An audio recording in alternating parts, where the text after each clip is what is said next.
Eu convido você a abrir a palavra do Senhor no texto, que estamos estudando, em especial o livro do Apocalipse, capítulo 12. Nós caminhamos aqui um pouquinho na semana passada, dando a introdução de mais essa sessão, a nova sessão do livro, que tem como objetivo nos apresentar aqui os personagens envolvidos na grande batalha, no grande conflito, na grande luta espiritual que a palavra do Senhor diz que está sendo travada.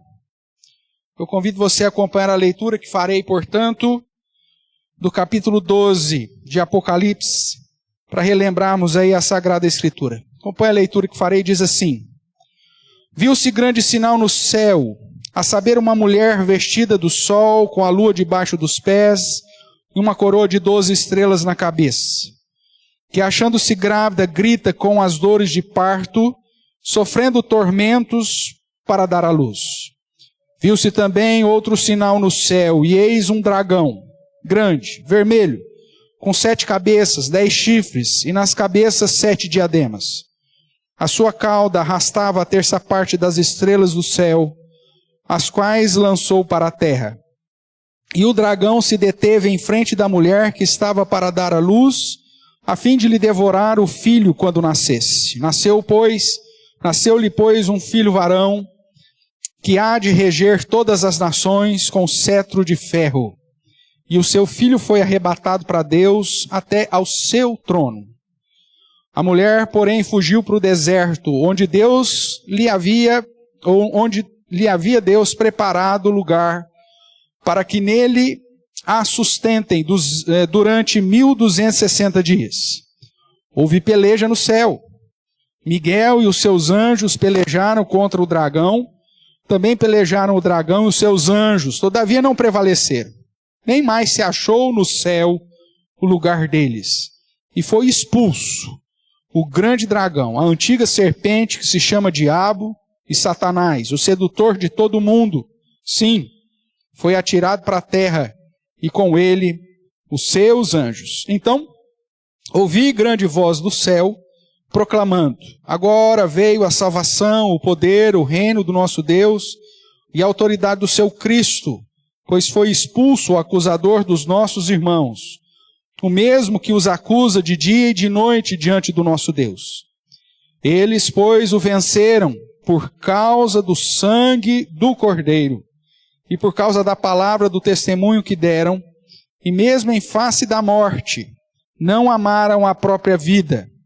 Por isso festejai, ó céus, e vós o que nele habitais. Ai da terra e do mar, pois o diabo desceu até vós cheio de grande cólera, sabendo que pouco tempo lhe resta. Quando, pois, o dragão se viu atirado para a terra, perseguiu a mulher que dera à luz o filho varão. E foram dadas à mulher as 2 asas da grande águia, para que voasse até o deserto, ao seu lugar, aí onde é sustentada durante um tempo, tempos, e metade de um tempo, fora da vista da serpente. Então, a serpente arrojou da sua boca atrás da mulher água, como um rio, a fim de fazer com que ela fosse arrebatada pelo rio. A terra, porém, socorreu a mulher, e a terra abriu a boca e engoliu o rio que o dragão tinha arrojado da sua boca. Irou-se o dragão contra a mulher, e foi pelejar contra os restantes da sua descendência, os que guardam os mandamentos de Deus e têm os testemunhos de Jesus, e se pôs em pé sobre a areia do mar. Vamos orar mais uma vez? Pai, nós queremos nesse momento que lemos a Tua palavra, clamar ao Senhor para que através do Teu Santo Espírito o Senhor nos ilumine e que o meditar da Tua palavra nos edifique, apesar de mim mesmo, e que o Senhor nos use para juntos aprendermos mais de Ti e debaixo da ação do Teu Santo Espírito sermos guiados à Tua verdade. É o que nós clamamos no nome santo, poderoso de Jesus Cristo. Amém. Irmãos, nós já começamos a trabalhar na semana passada esse texto e vimos que, de certa forma, ele fala aqui sobre alguns personagens envolvidos nessa grande batalha que teve uma repercussão no céu e que continua agora dentro desse contexto da terra. Tanto a figura da mulher quanto a figura desse menino, que depois é de certa forma confundido e assimilado à ideia do descendente da mulher, e o dragão e os anjos, os seus anjos ou os seus aliados. Aliados esses que depois no capítulo 13 e 14 vão ser apresentados de uma maneira mais clara. Então aqui nós iniciamos mais uma sessão do livro do Apocalipse. Você que tem acompanhado, nós temos trabalhado com a perspectiva da revelação paralela, né, do paralelismo progressivo, onde João conta e reconta a história em sessões. Estamos aqui então em mais uma delas. E dentro dessa sessão, de um modo simbólico, que é característico da literatura apocalíptica judaica, nós vemos esse registro da luta entre a igreja, ou os servos de Deus, os que guardam os mandamentos de Deus e têm os testemunhos de Jesus, e o próprio mundo, na figura daquele que é o sedutor desse mundo. É um reflexo do próprio conflito entre Cristo e Satanás. Nós vimos em Colossenses, capítulo 2, que Jesus já venceu isso definitivamente. Mas ainda estamos nesse script, ainda estamos dentro desse realizar de todas as obras, para que esta vitória, que já é definitiva em Cristo Jesus, seja aplicada então definitivamente no dia final. Nós vimos também que nessa sessão, que vai apresentar aí de um modo geral o nosso inimigo, vai mostrar não só as características do dragão, como também o modus operandi dele, o modo como ele age, através dos aliados, que é a besta do mar, a besta da terra e a própria Babilônia, que serão apresentadas nos capítulos mais à frente. E aí nós vemos então que o capítulo 12 trata dessa batalha espiritual entre Cristo e Satanás e as investidas de Satanás sobre a própria igreja, que é aqui caracterizada como mulher, e os descendentes desta mulher, que seriam os crentes. Tratamos disso então na semana passada. Vimos, baseado em Gênesis 37, 2 João 1, que a melhor interpretação para a mulher é a figura da própria igreja, né, o povo de Deus. O dragão, o próprio verso 9 deixa claro que se trata da antiga serpente, de diabo, Satanás. Não tem dúvida sobre esse símbolo.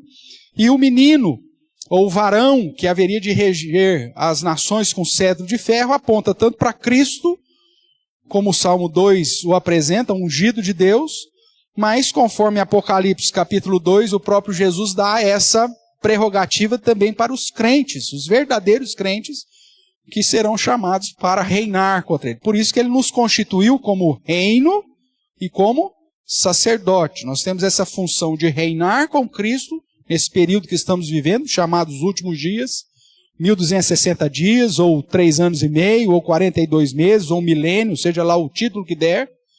E, além de reinar com ele como embaixadores do rei nesse mundo, reconhecendo que o reino de Deus já foi estabelecido na primeira vinda de Cristo, um reino invisível, que está dentro de nós, mas que se espalha através do evangelho que saiu vencendo para vencer. E além dessa questão do reinado, também foi nos dado a ideia de como sacerdotes em Cristo, não da ordem levítica, mas da ordem de Melquisedeque, nós temos então que apresentar a Deus um culto de adoração, de serviço, de liturgia ao Senhor, e é disso que trata também a figura dos crentes. Então, os descendentes da mulher, que segundo o verso final aqui do capítulo 12, repetindo já, né, essas expressões, que são os que guardam os mandamentos de Deus e têm os testemunhos de Jesus, são os verdadeiros crentes, né? Eu e você.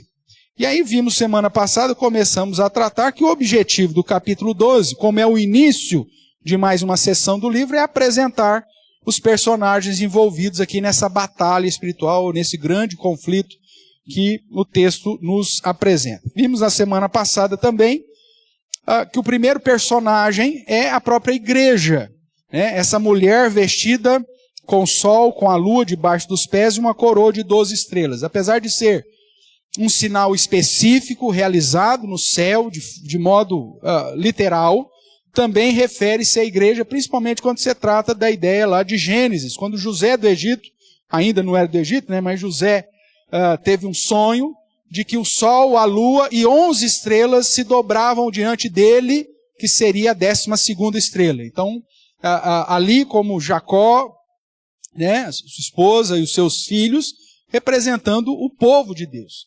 Então essa mulher vestida de sol, com a lua debaixo dos pés e coroa de 12 filhos, aponta para o povo de Deus, de um modo geral, a congregação do deserto, a assembleia do deserto, ou nós hoje, o povo que tem os mandamentos de Deus e o testemunho de Jesus. Então nós vimos que essa igreja é um dos personagens nesse conflito.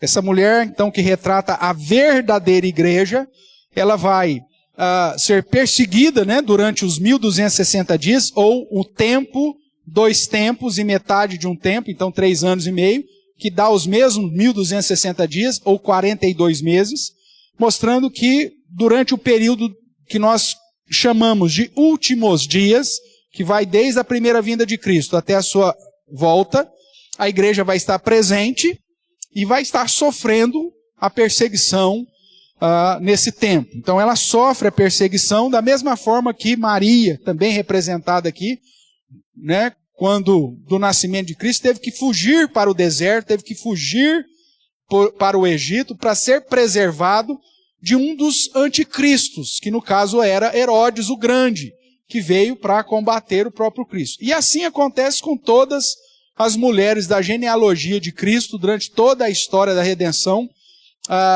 Você vê Satanás tentando sempre acabar com a linhagem de onde sairia o Messias. Ele faz isso quando Caim mata Abel, ele faz isso quando as mulheres dos patriarcas eram estéreis, ele tenta fazer isso depois com a linhagem de Davi, querendo acabar com todos os descendentes, e assim durante toda a história, até mesmo quando o próprio Messias se encarna, ele o tenta fazer. Então a igreja, representada aqui, né, na figura da mulher, ela sofre essa perseguição, mas ao mesmo tempo ela é sustentada e preservada por Deus. Nós vemos que Deus prepara para ela um lugar no deserto, fazendo uma menção da saída do povo de Israel do Egito e a permanência no deserto, sendo ali alimentado com a proteção e a provisão de Deus sobre eles, e também a figura de próprio José e Maria, como disse, que fogem para o Egito, e ali são sustentados até que Herodes morre e eles podem de volta voltar para Israel.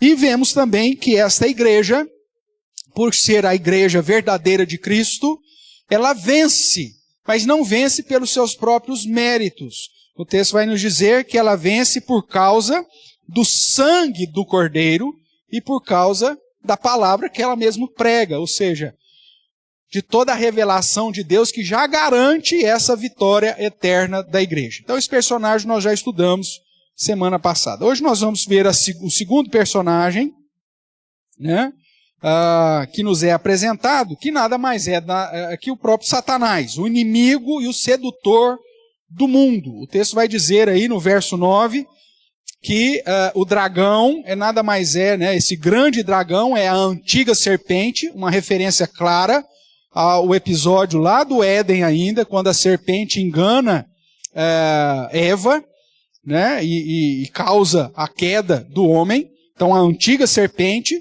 e aí ele diz claramente que se chama diabo, Satanás, e traz mais um título para ele: o sedutor de todo o mundo.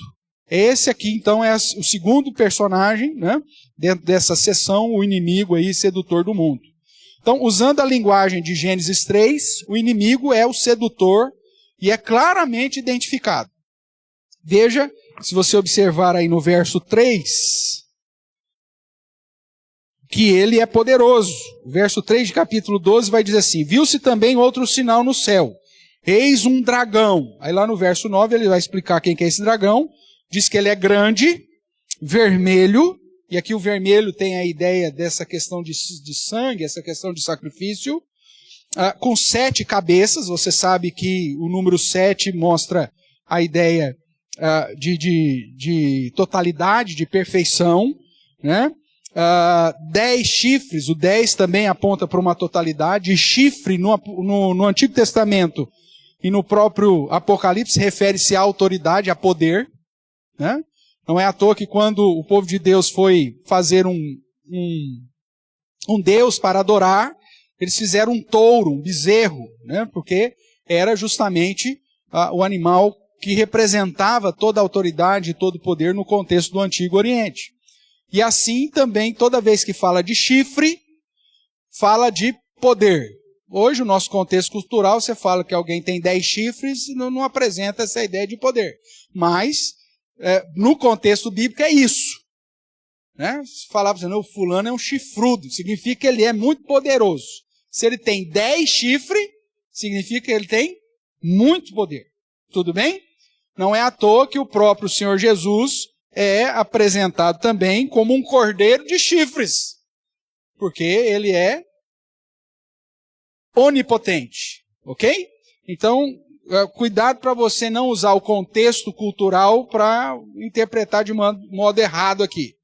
Então, esse dragão que tem 10 chifres e tem nas suas cabeças 7 diademas, ou seja, ele tem uma certa glória. Então, usando a linguagem aí, nós vemos que ele é poderoso entre as nações e é poderoso sobre os ímpios e ele tem um número grandioso de outros demônios ao seu serviço. O verso 4 vai dizer isso, né? A sua cauda arrastava a terça parte das estrelas do céu. As estrelas aqui como um sinônimo de mensageiro, que é o termo para anjo. Então, tratando os anjos caídos, os quais ele lançou para a terra. Então, é um inimigo poderoso entre as nações. Por isso que ele está com os pés sobre a areia do mar. O mar é símbolo no Apocalipse de nações. Então ele é poderoso entre as nações e sobre os ímpios. E ele tem muitos demônios sobre o seu comando. A terça parte do céu está com ele. Então Satanás aqui nos é apresentado primeiro como perseguidor, tanto do Messias quanto dos crentes. No verso 4, o final do verso 4, diz que o dragão se deteve em frente à mulher que estava para dar à luz, a fim de devorar o filho que nascesse. Observe, irmãos, que como eu já mencionei, durante toda a história da redenção, Satanás sempre tentou destruir o plano redentivo do Senhor. Para isso, ele tentou acabar com a linhagem de onde sairia o Messias. Ele fez isso vários momentos na história. Ele sempre se colocou diante da mulher, que teria que dar à luz a um filho que faria parte da descendência, da linhagem do Messias, para tentar estragar esse plano de Deus. E não foi nenhuma nem duas vezes, mas várias vezes que Deus teve que intervir para preservar o seu povo, livrando-os da morte e, consequentemente, do sucesso de Satanás em perseguir a igreja ou a linhagem de onde sairia o Messias. Então nós vemos também no capítulo 12, aqui no verso 12, no final do verso 12, a parte B, que diz: ai da terra e do mar, pois o diabo desceu até vós, cheio do quê? De grande cólera, sabendo que pouco tempo lhe resta. E o verso 13 ainda continua: quando, pois, o dragão se viu atirado para a terra, perseguiu a igreja, perseguiu a mulher que dera à luz o filho varão. No verso 15 ainda é dito que ele, como serpente, né, a serpente arrojou da sua boca, atrás da mulher, atrás da igreja, água como se fosse um rio, a fim de fazer com que ela fosse arrebatada, ou destruída, a ideia aqui, pelo rio.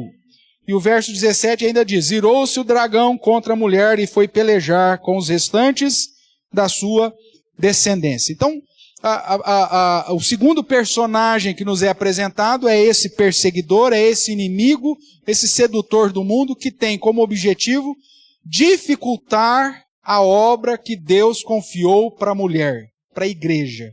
Então nós temos um inimigo e um perseguidor.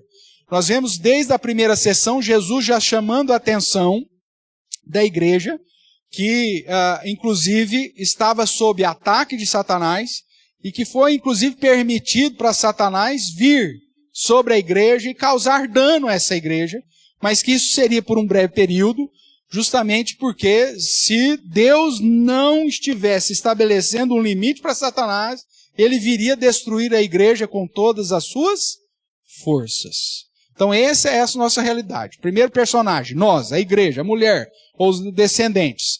E o segundo personagem, esse perseguidor. Mas além de perseguidor dos crentes, ele também foi apresentado aqui como o acusador. Só que um acusador que foi expulso dos céus. Veja aí o verso 7. Houve peleja no céu, Miguel, né, e os seus anjos, ou seja, todos os arcanjos, serafins que servem o Senhor, pelejaram contra o dragão. E o dragão pelejaram com ele. Todavia, verso 8, não prevaleceram, nem mais se achou no céu o lugar deles, e foi expulso o grande dragão, a antiga serpente, se chama Diabo e Satanás, sedutor de todo mundo, e foi atirado para onde? Para a terra, e com ele os seus anjos.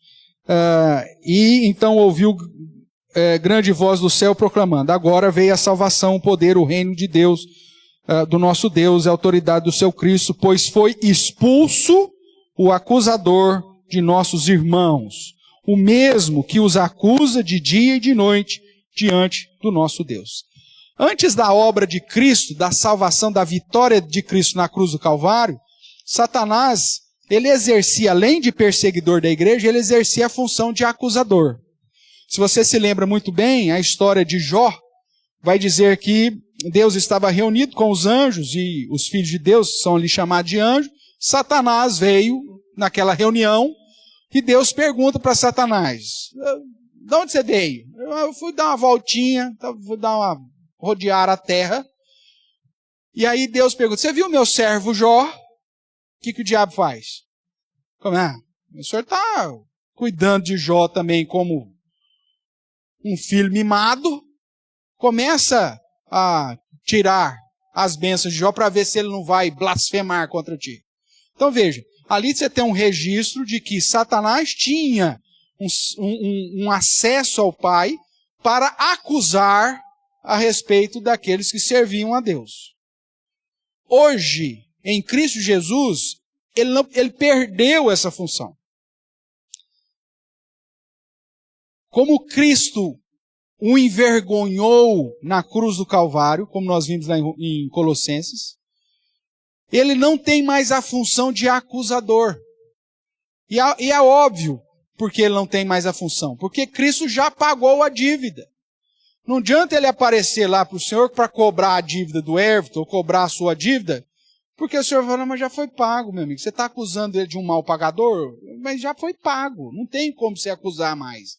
Não tem mais como abrir um processo. Não tem mais como pedir indenização. Já foi pago. Então ele perde a função de acusador e justamente por isso foi expulso do céu. O próprio Cristo vai dizer isso durante o ministério terreno, que ele viu, né, Satanás ser lançado dos céus. Porque lá no céu ele não tem mais lugar e função. Toda vez que ele vai acusar alguém, Jesus fala: já paguei. Toda vez que ele vai acusar um verdadeiro crente, Jesus mostra a obra que foi realizada na cruz, o sangue que foi derramado. Por isso que nós cantamos: o sangue de Jesus me lavou, me lavou. E não só dos pecados que eu já cometi, mas até aqueles que eu vou cometer. É lógico que Paulo vai dizer que não é por causa disso que eu vou pecar. Mas, se porventura eu pecar, eu sei que o próprio pecado que eu ainda farei, Jesus já pagou por ele. Satanás não tem mais a função de acusador. Por isso que é o acusador que foi expulso dos céus. Mas além disso, ele também é apresentado como o enganador, o sedutor do mundo. Com essas três palavras nós compreendemos um pouquinho como funciona esse personagem. Ele vem para ser o perseguidor, já foi o acusador, é aquele que gera contenda mesmo, e é apresentado como o sedutor do mundo. Isso era visto de uma maneira mais clara, irmãos, antes da primeira vinda de Cristo, quando as nações todas se viam seduzidas em Satanás e serviam a Satanás e adoravam a Satanás através das falsas religiões, através das tradições, das filosofias, das vãs tradições, e se dobravam diante desse nosso inimigo. Tanto que antes da obra de Cristo Jesus, nós vemos o próprio Satanás se apresentando diante do nosso Salvador e oferecendo para o nosso Salvador todas as nações da terra. E Jesus não disse que ele não tinha esse direito ou esse poder. Na tentação de Cristo, não sei se você se lembra, mas quando Jesus foi levado ao deserto para ser tentado, Satanás, em uma das tentações registradas, diz que se Cristo se prostrasse para adorá-lo, ele daria a Jesus todas as nações da terra. Jesus não fala assim, não fala uma coisa dessa, meu filho, você não tem isso. Não. Cristo não interfere nessa afirmação, mas refuta, manda ele embora, porque ele viria realizar a obra que resgataria a autoridade sobre terra e céu. E é justamente por isso que no final lá de Mateus é dito que quando Cristo ressuscita, foi-lhe dado toda a autoridade no céu e na terra. Nós vamos ver isso mais para frente aqui em Apocalipse, mas lá no capítulo 20, 21 e tal, que Satanás com a obra de Cristo, esse envergonhado na cruz, ele é preso. E é preso em que sentido? No sentido de não mais poder enganar as nações. Porque até a obra de Cristo ele podia enganar todas as nações. Tanto que a salvação basicamente era apenas para o povo de Israel, salvo uma outra situação que o próprio Deus havia previsto, mas as nações continuavam sendo seduzidas e enganadas. Marque aqui Apocalipse 12, que é o nosso texto base, e vá comigo lá para Apocalipse capítulo 20. Já vou fazer esse paralelo aqui, para que depois, quando chegarmos no capítulo 20, você lembre. Capítulo 20 vai dizer assim, então vi descer do céu, aqui nós estamos numa outra sessão, tá? Então vi descer do céu um anjo, tinha na mão a chave do abismo e uma grande corrente. Ele segurou quem? O dragão, a antiga serpente, que é o diabo, Satanás, que é o mesmo que lá do capítulo 12, verso 9. E o prendeu por 1000 anos, que é o mesmo período relacionado a 1260 dias, a 42 meses, ou um tempo, tempos e metade de um tempo. É a mesma coisa. E ele prendeu, então, Satanás. Lançou no abismo, fechou e pôs selo sobre ele. Agora veja qual que é a finalidade dessa prisão. Para quê?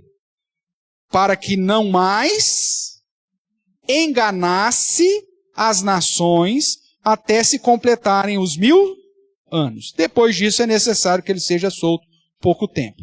Então, fazendo já ligando esse paralelo aqui, irmãos, a ideia é que Satanás, até a obra de Cristo, ele era o sedutor do mundo e ele tinha a capacidade de enganar as nações. Por isso, a mensagem de salvação não alcançava as nações. Só que quando Cristo vence na cruz, ressuscita, recebe toda a autoridade no céu e na terra, ele olha para os seus discípulos e diz, agora ide e fazei discípulos da onde? De todas as nações. Que é o paralelo lá da segunda sessão, que é quando ele abre o primeiro selo e o primeiro cavaleiro, que representa o evangelho, sai vencendo para vencer. O evangelho sai alcançando as nações, porque agora Satanás está impedido de enganar as nações. Quando o evangelho chega, ele vence. Só que em resposta a isso, Satanás fica louco. É grande cólera. ele sai do salto e vem com grande cólera e perseguição sobre a igreja, para tentar, através da perseguição severa, fazer com que a igreja acue, fazer com que a igreja pare de falar, fazer com que a igreja deixe de anunciar, deixe de propagar o evangelho. Porque ele sabe que ele não pode mais enganar aqueles que Deus separou para si. Na hora que o evangelho, e a palavra de Deus vai dizer lá em Romanos, que a salvação vem pelo ouvir, e ouvir da palavra de Deus ou de Cristo, dependendo da sua tradução lá. Então, quando os eleitos de Deus ouvem a mensagem de salvação, Satanás não tem mais o poder de enganá-los. E é por isso que nós nos convertemos, mediante a pregação da palavra. Antes, a pregação era feita, mas Satanás enganava as nações. Não fazia sentido para eles. Mas ele, então, agora, perde essa função de ser o enganador ou o sedutor do mundo. Ele foi amarrado. E a prisão dele é clara. É com um único objetivo: para que não mais enganasse as nações. É só nesse sentido. Esse é o nosso inimigo. Como agora ele não pode mais enganar as nações, o que ele faz? Ele tenta impedir que você vá lá falar. Porque ele sabe que se a luz chegar, aquela rocha que destruiu a imagem dos impérios, né, a estátua dos impérios, que se transformou numa grande montanha, segundo a profecia de Daniel, ela fará sombra sobre todas as nações. Ele sabe disso. Então o que ele faz? Ele tenta impedir que a igreja vá. E aí, segundo a primeira sessão, ele tenta fazer isso, dando desânimo espiritual para você. Quer saber esse negócio de igreja? Já fiz tanto. Nossa, já fiz tanto.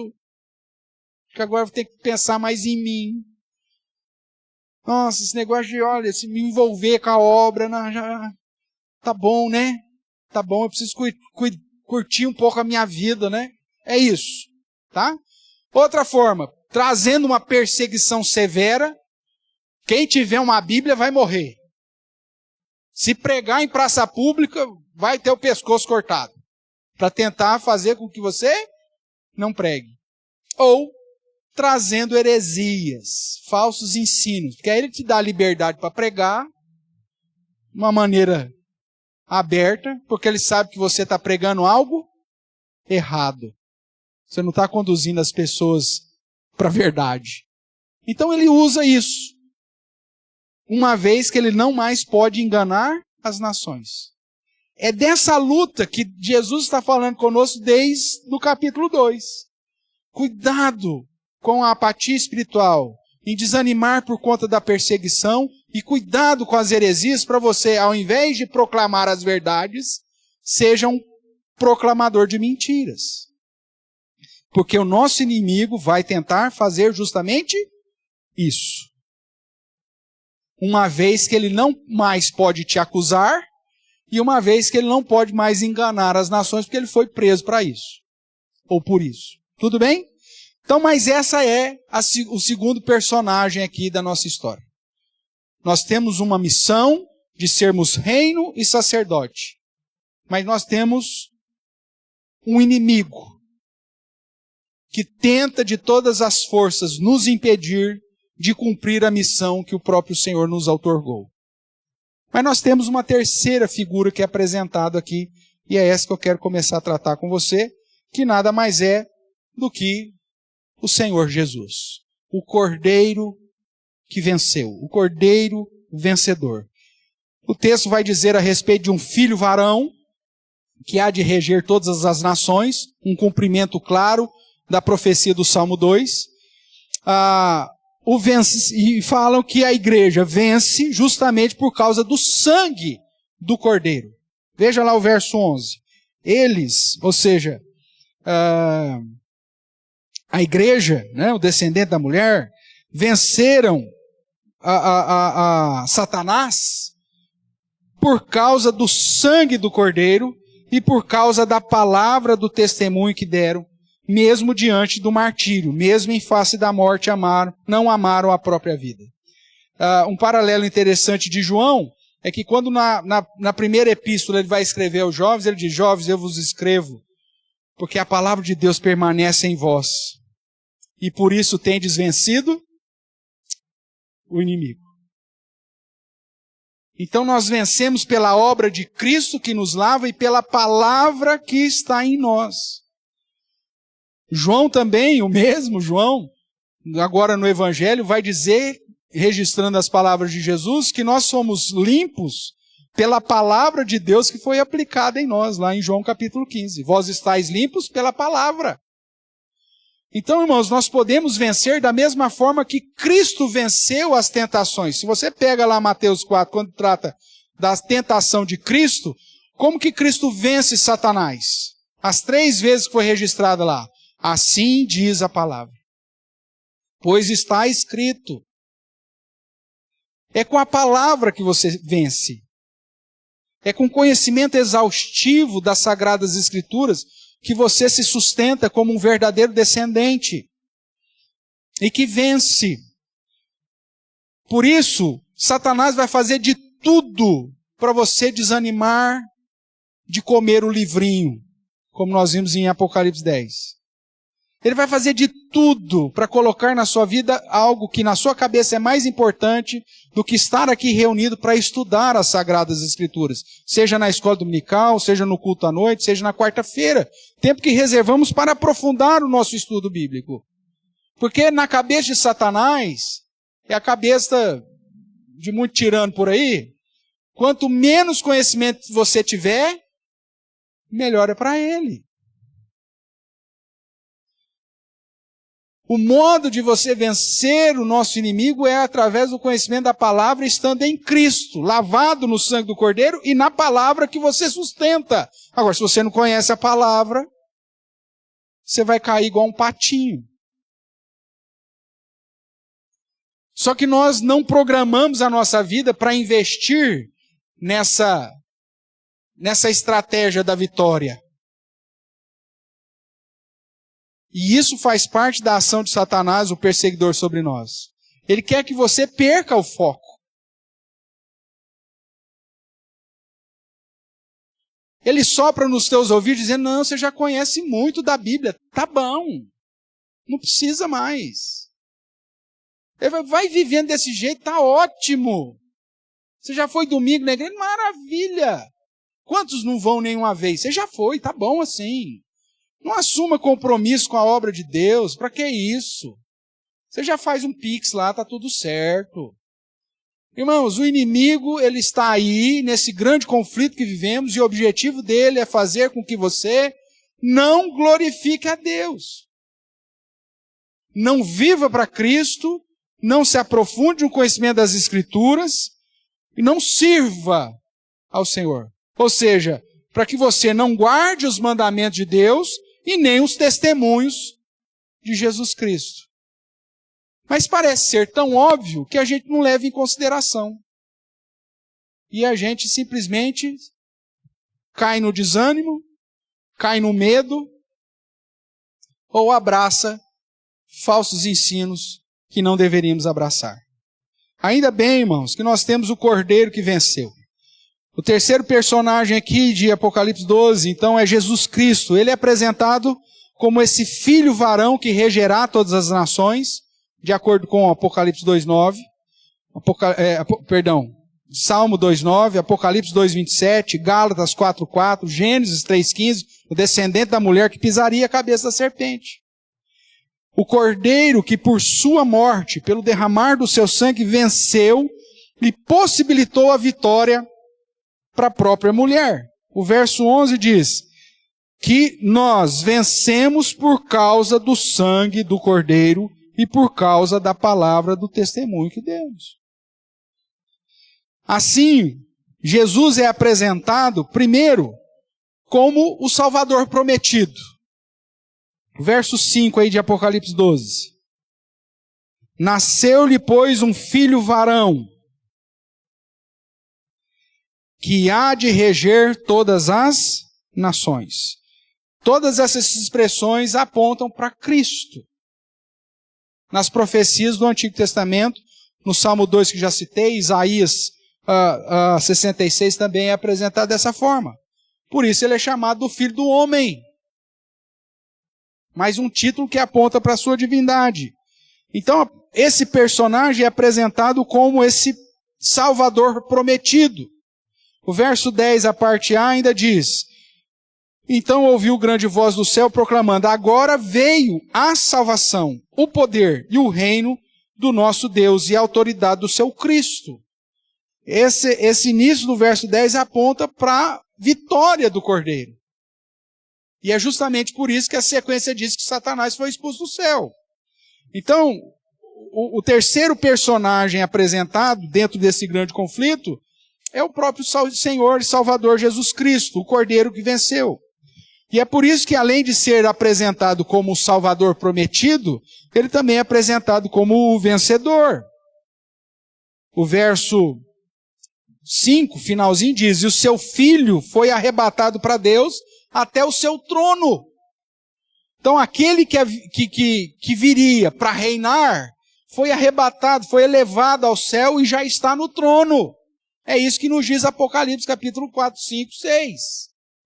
Então Jesus já é aquele que reina. Este é o personagem apresentado, o Cordeiro vencedor, que já está no trono.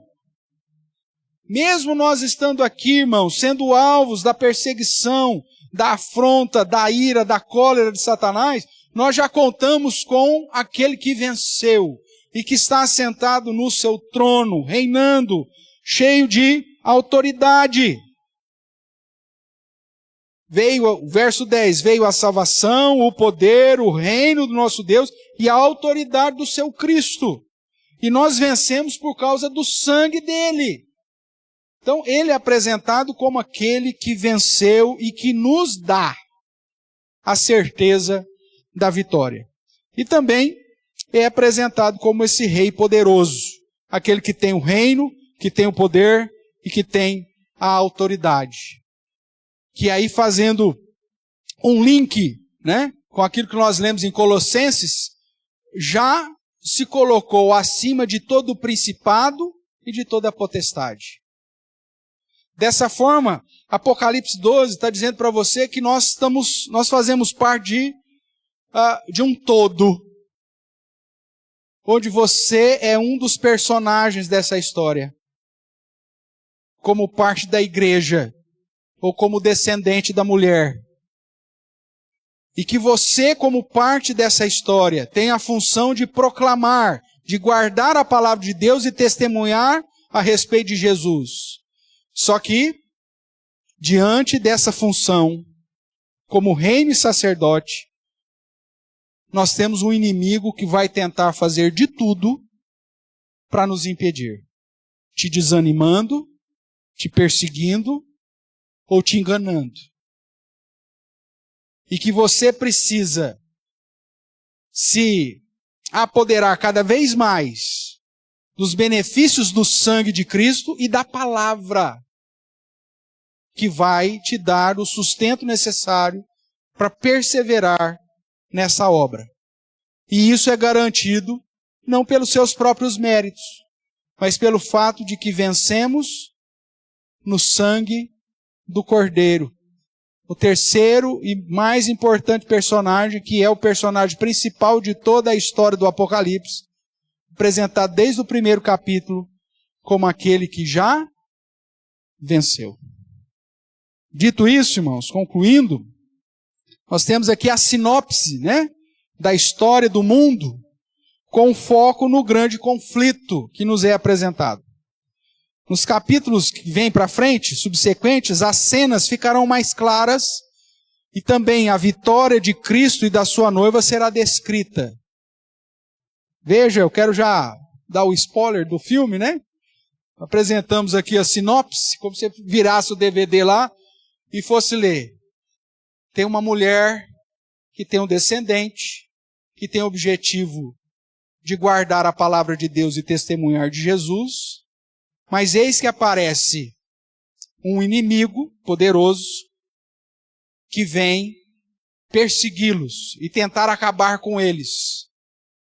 Mas eles se perseveram e se mantêm fiéis, recebem a vitória do Cordeiro que venceu. Essa é a sinopse. Essa é a historinha lá de trás do livro, de trás do DVD. Nos próximos capítulos, aí nós vamos ter as cenas desse filme acontecendo.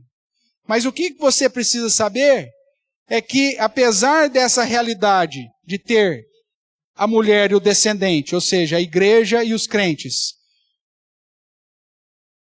tendo a figura de um perseguidor severo, com grande cólera, tentando destruir de toda forma, uma vitória já nos foi garantida. E eu convido você a abrir o Apocalipse no capítulo 17, para lermos juntos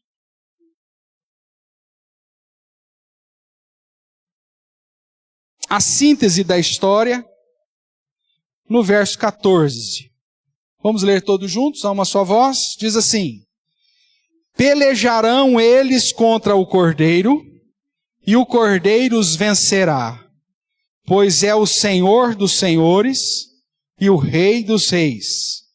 Vencerão também os chamados, eleitos e fiéis que se acham com ele. Aqui nós já estamos no final daquela sequência que apresenta os aliados de Satanás, a besta do mar, a besta da terra e a própria Babilônia, e eles pelejam contra Cristo, só que Cristo vence. Mas Cristo não vence sozinho. Aqueles que estão em Cristo e que foram achados fiéis nele, também vencerão. É dessa forma que nos é descrito o final. Satanás e os seus aliados pelejarão contra o Cordeiro e os seus servos. Mas como o Cordeiro é o Senhor dos senhores, é o Rei dos reis, é o Todo-Poderoso que reina sobre tudo e sobre todos, ele vencerá, e também os seus eleitos, os fiéis que se acham com ele, vencerão. Sendo assim, irmãos, essa sinopse, o capítulo 12, que trata do grande conflito no mundo, nos apresenta apenas duas possibilidades de grupos, referindo-se aos homens. Ou você está entre os fiéis que se acham com o Cordeiro,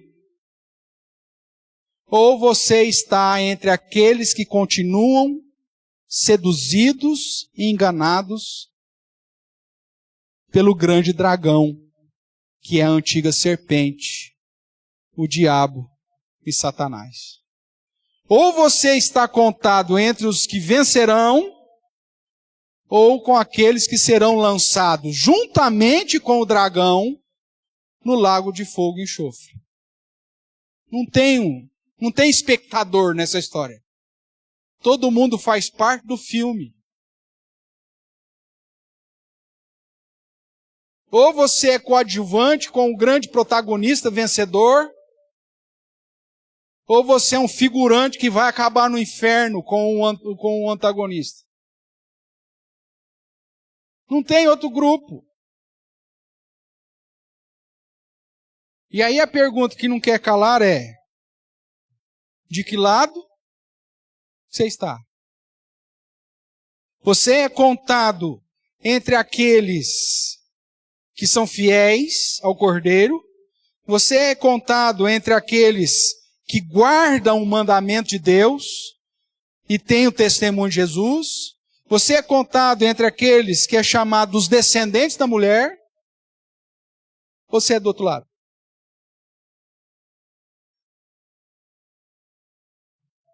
Os chamados, os eleitos e fiéis que se acham com o Cordeiro, que foram constituídos reino e sacerdotes para servirem a Deus e reinar com Cristo durante toda a história, que receberam vida quando ainda estavam mortos, que ressuscitaram com Ele, como nós lemos lá em Colossenses, e tiveram as suas vestes lavadas e alvejadas no sangue do Cordeiro, que nasceram de Deus e não da vontade da carne, do sangue dos homens, que receberam o poder de serem feitos filhos de Deus, e que pela obra de Cristo, o Cordeiro que venceu, e por causa da palavra do testemunho que deram, mesmo em face da morte, por não terem amado a própria vida, estes, e tão somente estes, venceram. Eu não pus nem no futuro, porque essa é a verdade que diz. Não vencerão. Esses já venceram. Afinal, veio a salvação, o poder, o reino do nosso Deus e a autoridade do seu Cristo. Essa é a síntese daquilo que nós estamos estudando até agora. Você precisa estar entre esses que foram chamados, eleitos antes da fundação do mundo e que agora são achados entre os fiéis, que guardam a palavra de Deus e o testemunho de Jesus, que exerce nesse mundo a função de reino e sacerdote. Porque se você não está contado entre estes, meu amigo, você está do outro time. Se você não está com o compromisso de sustentar a palavra do testemunho, mesmo em face da morte, você está negando a Cristo, então você está do outro lado. É disso que Apocalipse está chamando sua atenção. A história é essa, é uma grande batalha, uma grande luta espiritual, onde nós temos um inimigo que está tentando nos desanimar, nos perseguir e nos enganar com todas as suas forças. E onde nós temos a palavra que nos conduz à verdade, palavra essa que muitos têm desprezado e têm deixado escondido lá em qualquer gaveta, e que não tem devorado, como o Apocalipse 10 diz, e que por isso não vivem como fiéis que se acham no Cordeiro. E a pergunta é, você é um fiel que se acha no Cordeiro?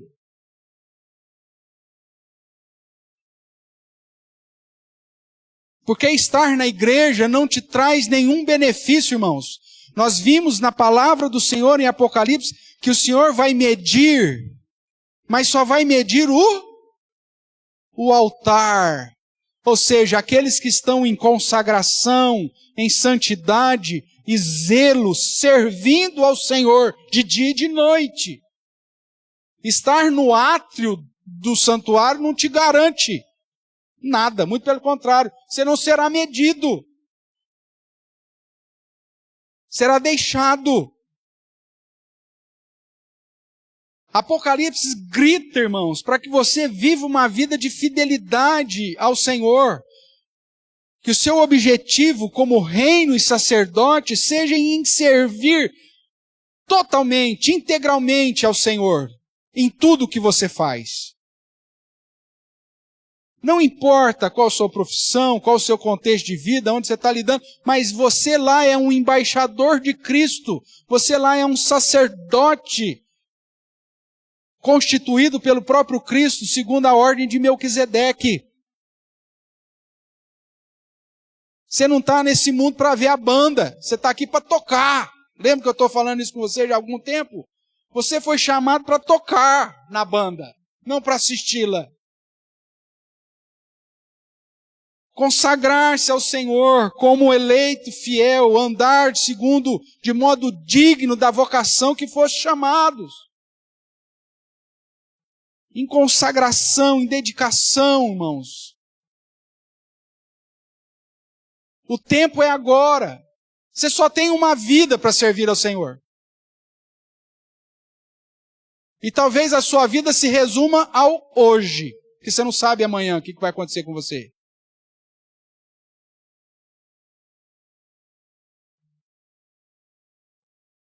Eu assisti uma reportagem essa semana sobre futebol,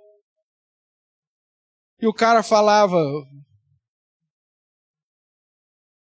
que a vida de um jogador de futebol é muito curta.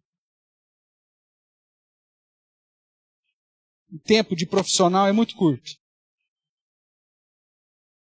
né? Com raras exceções, o cara já com 17, 18 anos, mas não, geralmente ele vai começar a ter uma repercussão já lá para os seus 20 e poucos anos, e dependendo daquilo que acontece na trajetória dele, já com 30 anos, ele já está velho, já não dá conta mais de jogar no padrão que ele joga. É muito curto.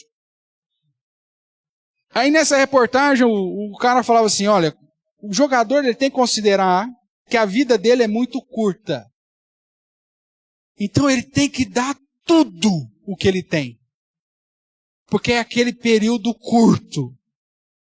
Porque se ele quiser viver uma vida profissional como jogador e não dar tudo o que ele tem, no breve período de anos que ele vai ser profissional, ele não vai alcançar o sucesso que ele poderia alcançar. Ele vai machucar, vai ficar velho, dali a pouco está sendo professor de projeto social para vender o almoço para comprar a janta. Então, o que eu falo para esse jogador? Dê tudo o que você tem, porque o seu tempo de profissionalismo é curto. Eu falei, Paulo faz essa analogia quando nos chama de atletas. E como atletas, na analogia de Paulo, nosso tempo também é curto. O período da prova, irmãos, é curto. Se você tem que correr com todas as suas forças, é durante o período da prova. Porque depois que a prova acabou, o que adianta você querer correr? Você chegar em primeiro na maratona que você ganhou lá, Diácono Adilson, você correu antes ou correu depois da prova? Se preparou e depois correu na prova. Na prova ele falou assim, eu vou de leve aqui, vamos ver o que acontece. Se você pensar isso na prova, o que acontece? Você perde. O tempo é curto. Nessa analogia que eu estou querendo dizer para você, quero me tornar claro aqui, a nossa vida é curta. Mesmo porque, como eu já disse, você não sabe se você tem o amanhã. O tempo que você tem para servir ao Senhor em fidelidade é hoje.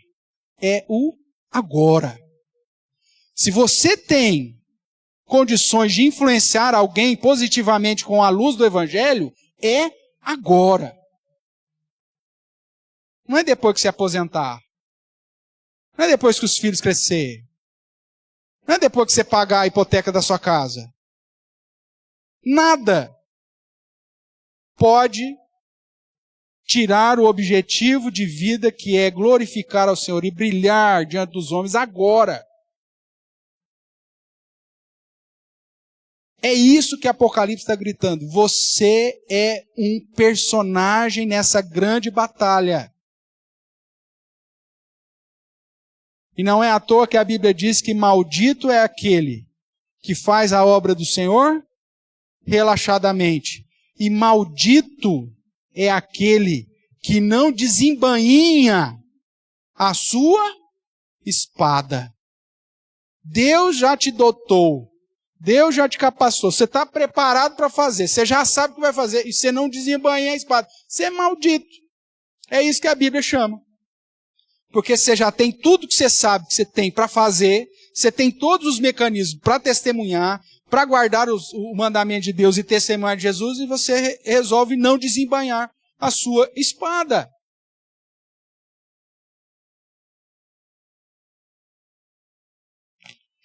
O dia, irmãos, de servirmos ao Senhor é hoje. Consagre-se ao Senhor.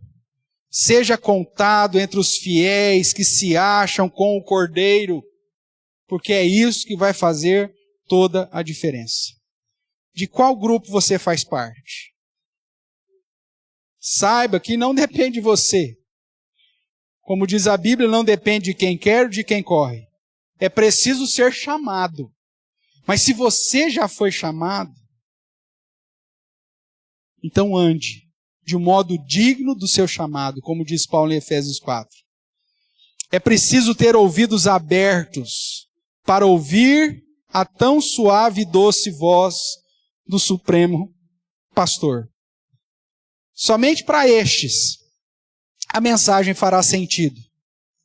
Somente para esses que já têm os ouvidos abertos, os símbolos terão significado. E as lutas terão um propósito.